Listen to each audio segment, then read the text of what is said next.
Hello everyone, my name is Neil and welcome to our exam exercise walkthrough from esl-lounge.com. Today we're working through B2 First Keyword Transformations, exercise number FCE022.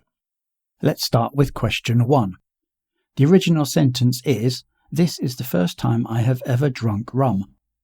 The keyword is never. And the second sentence is, "I blank rum before."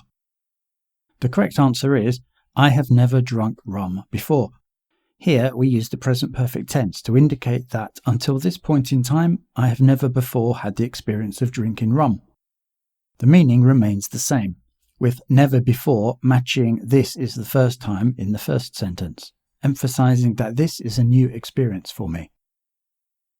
Another example would be, I have never visited Paris before. Moving on to number 2. The original sentence is, the bank closed before I arrived. The keyword is already, and the second sentence is, when I got to the bank, it blank. The correct answer is, when I got to the bank, it had already closed. Here, the past perfect tense highlights that the bank closing happened before another past action, my arrival. The meaning stays the same, showing the sequence of events. Another example would be, when I reached the station, the train had already left. On to number 3. The original sentence is, you press the green button to start the mixer. The keyword is starts, and the second sentence is, if you press the green blank. The correct answer is, if you press the green button, the mixer starts. Here we are forming a conditional sentence to show cause and effect. In the original sentence, pressing the green button is the action that starts the mixer.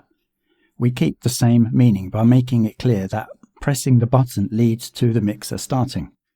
The structure, if you press, introduces the condition, and the mixer starts shows the result.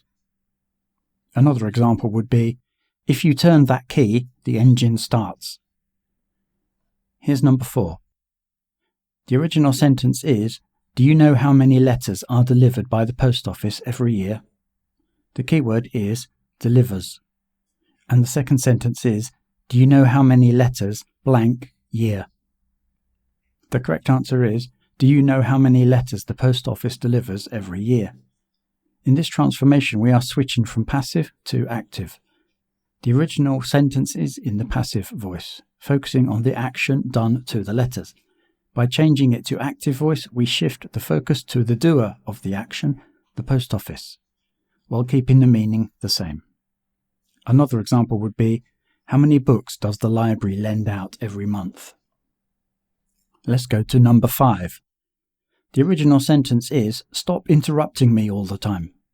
The keyword is would, and the second sentence is, I wish blank all the time. The correct answer is, I wish you wouldn't interrupt me all the time.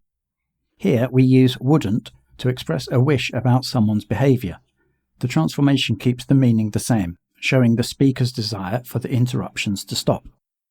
The stop from the first sentence becomes I wish you wouldn't in the second. Another example would be, I wish you wouldn't talk during the movie. Another possible answer for this question is, I wish you would stop interrupting me all the time. On to number 6. The original sentence is, we should leave for the disco now. The keyword is left. And the second sentence is, it's blank disco. The correct answer is, it's time we left for the disco. Here the structure, it's time, is used to express urgency or importance. It's time we left suggests that the departure should already have happened. It's time we left matches the expression we should leave in the original sentence. Another example would be, it's time we bought a new car. Moving on to number 7. The original sentence is, remember to give Alan the card, Beryl shouted at me. The keyword is reminded. And the second sentence is, Beryl blank the card. The correct answer is, Beryl reminded me to give Alan the card. Here we change a direct command into reported speech. Reminded tells us that Beryl told me to remember something, but not in her exact words. This keeps the meaning of the original sentence while changing the structure. Another example would be, Tom reminded me to call my mother. And finally, question 8. The original sentence is, he locked the door to prevent the prisoner escaping. The keyword is so. And the second sentence is, he locked the door, blank, escape. The correct answer is, he locked the door so the prisoner wouldn't escape. Here we use so to show purpose. The original sentence explains why he locked the door, and the transformation keeps this meaning by showing the reason for the action. To prevent in the first sentence is matched with so he wouldn't in the second. Another example would be, she turned off the light so she could sleep. That's all today from esl-lounge.com. Thanks for joining me. See you next time.